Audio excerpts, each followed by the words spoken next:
त्याच्यावरती बोलायला तयार होत नाहीत. राम मंदिरावरती मत मागताना बरोबर गेलात तुम्ही. मग ज्या वेळेला 1400 कोटी रुपयांची चोरी झाली, पंतप्रधान स्वतः एकटे गेले होते, सगळेजण बाजूला उभे होते. स्वतः एकट्याने जाऊन तिकडे जाऊन पूजा केली, प्रतिष्ठापना केली, सगळ्या गोष्टी केल्या. पंतप्रधानांनी याच्यावरती बोलायला नको राम मंदिराच्या चोरीबद्दल? का त्या अयोध्येमधनं एक खासदार निवडून नाही आला म्हणून आमचा संबंध तुटला, असं आहे?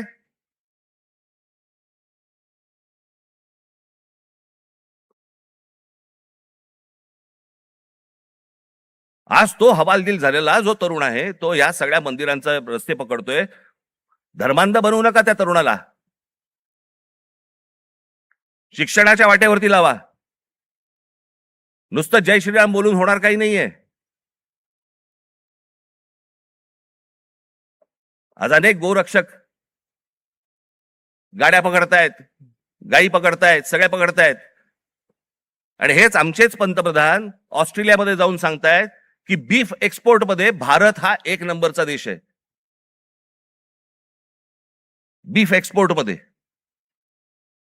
ते कापल्याशिवाय होणार आहे का एक्सपोर्ट मध्ये आपण 1 नंबरचे? मग त्या गोरक्षकांचं काय करायचं? आपण करतोय काय? देश चाललाय कुठे? देश काय विचार करतोय? काय कशाचा कशाला ताळमेळ नाही. बस दिसली जमीन की दे अदानीला, दिसलं जंगल की दे अदानीला. आम्ही काही ह्या सगळ्या गोष्टींचे काय फक्त टीका करण्यासाठी हा विषय नाहीये. मला असं वाटतं ही गोष्ट परिस्थिती समजून घेणं गरजेचं आहे की या देशामध्ये काय सुरू आहे आणि काय घडतंय. मी आज अजून एक गोष्ट तुमच्या समोर आणणार आहे. माझे पत्रकार बांधव इथे आलेले असतील, तुम्ही विचार करा. आपण जातो, श्रद्धेने जातो, मंदिरात जातो, आपण काही दानपेटीमध्ये टाकतो, ज्याच्यावरती या देशाच्या सगळ्या मंदिरांमध्ये लाखो कोटी रुपये जमा होतात. काय होतात त्याचं, काय होतं काय नाही माहित नाही. त्याचे ट्रस्ट असतात, त्याचे ट्रस्टी असतात सगळे. मग त्याच्यातनं आपल्याला कळतं चोऱ्या होत आहेत. आता हे प्रकरण घ्या. पत्र आहे प्रति माननीय श्री एकनाथ शिंदे साहेब, उपमुख्यमंत्री महाराष्ट्र राज्य. विषय सिद्धिविनायक मंदिर न्यास मधील दानपेटीतील चोरीबाबत वरिष्ठ पातळीवरती चौकशी करण्याबाबत. जिथे आपण श्रद्धेने जातो, जिथे दानपेटीमध्ये आपल्याकडे भाविक जातात आणि पैसे टाकतात,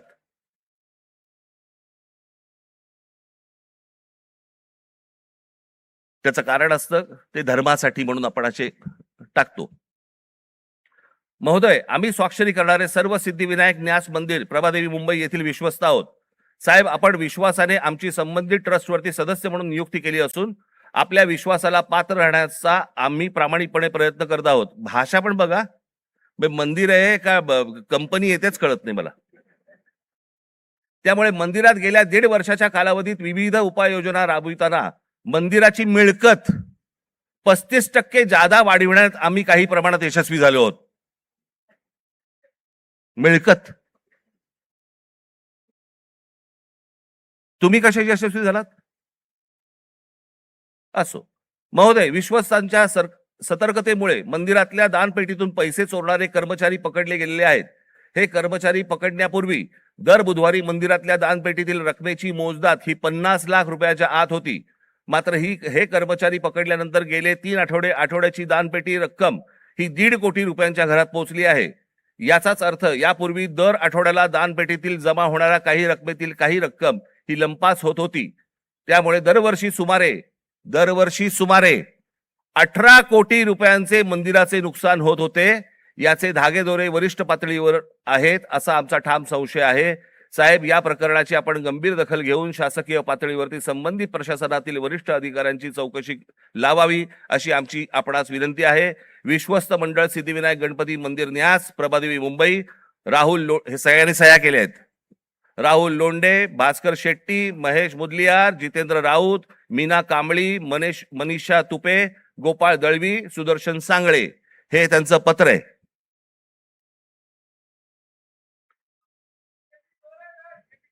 हे सगळं म्हणजे 18 कोटी रुपये दर वर्षाचे सिद्धिविनायक मंदिरामधनं चोरी होतीये.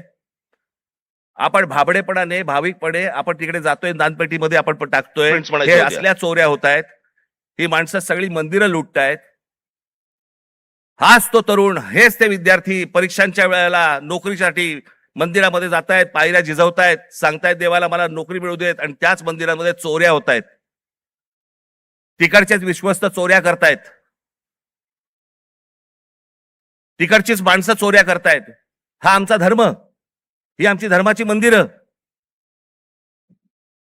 सरकारवरती विश्वास ठेवता येत नाही म्हणून मंदिरात जावं, तर मंदिरावरती विश्वास ठेवता येत नाही. ही जर समजा देशाची परिस्थिती असेल, होईल काय? रस्त्यावरतीच उद्रेक होईल.